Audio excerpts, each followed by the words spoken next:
All right, I'm here at the Children's Museum of Virginia, located in Portsmouth, Virginia. And this is Leslie Bowie, the museum's curator. Hi, Leslie. Hi, Van. I understand you want to learn about sounds. Yeah, I want to learn about how sound works, and especially how sound travels.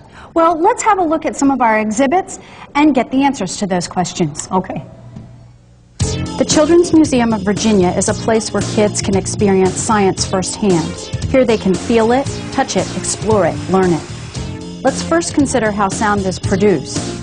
When sounds travel, we actually are hearing how the vibrations affect the air molecules. A way I can demonstrate this is with the slinky. Van, hold the other end, please.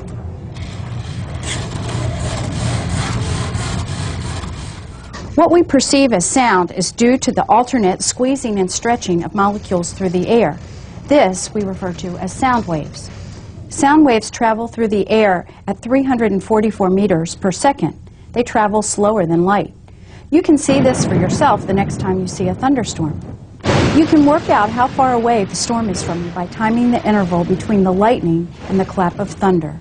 A storm is about 1 mile away for every 5 seconds you count, or 1 kilometer for every 3 seconds.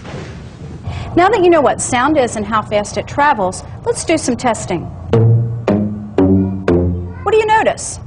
The longer the tube, the lower the pitch. Well, sure. The air molecules in the long tube vibrate more slowly, producing a lower sound. Higher sounds vibrate more quickly. The difference in the number of vibrations per second we refer to as pitch. Want to try? Okay.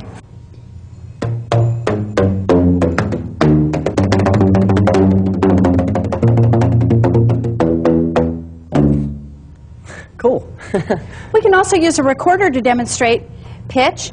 You use your fingers to lengthen and shorten the tube and create higher and lower notes.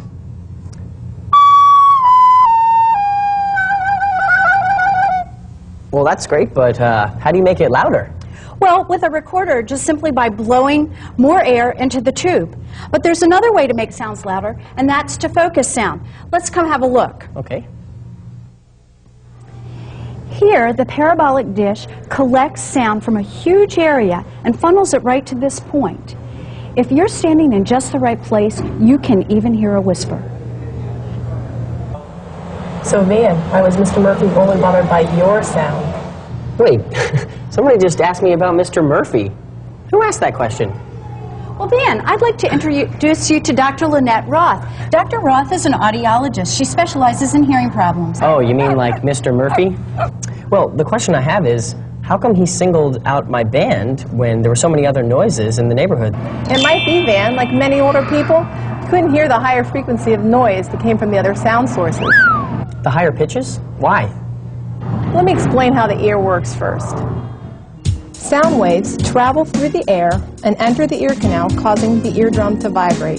The vibrations from the eardrum cause the 3 bones in the middle ear to move. The last bone is called the stirrup. The stirrup is attached to a thin membrane. On the other side of this membrane is fluid, housed inside a curled snail-shaped tube called the cochlea. The vibrations from the stirrup causes this membrane to flex, which in turn sets the fluid into motion. The moving fluid tickles thousands of delicate microscopic hair-like cells called cilia. The cilia convert the vibrations into electric nerve impulses, which the brain interprets as sound. High frequencies are heard by the cilia at the beginning of the cochlea. Lower frequencies are heard at the end. If sound intensity is too great, or if it happens for a prolonged period of time, the cells will die at the beginning of the cochlea. Sound energy or intensity is measured in decibels. Generally speaking, the human ear can comfortably hear between 10 to 80 decibels. A quiet library typically registers between 40 to 60 decibels, while a loud rock concert registers above 110 decibels. Van, it's likely Mr. Murphy has lost some of his ability to hear at high frequencies. So this explains why Mr. Murphy singled out our band. Yes, Van, but I'm more concerned about the ear safety of young people, and in particular the noodles. Be careful how loud you practice your music, not for Mr. Murphy's comfort, but for your safety as well. You bet. Dr. Roth, Mrs. Bowie, thanks for letting me come over to the Children's Museum of Virginia to learn about sound and how the ear works. Okay, I now have a better understanding of the science of sound and how people hear, but how do I control the amount of sound coming from my garage? Well, to find the answer to that, we're going to go back to Shelley at NASA Langley to see what she's learning about noise abatement. Perhaps she can pick up a tip or two I can use. Meanwhile, I'll share this information with my band, and I'll catch you later.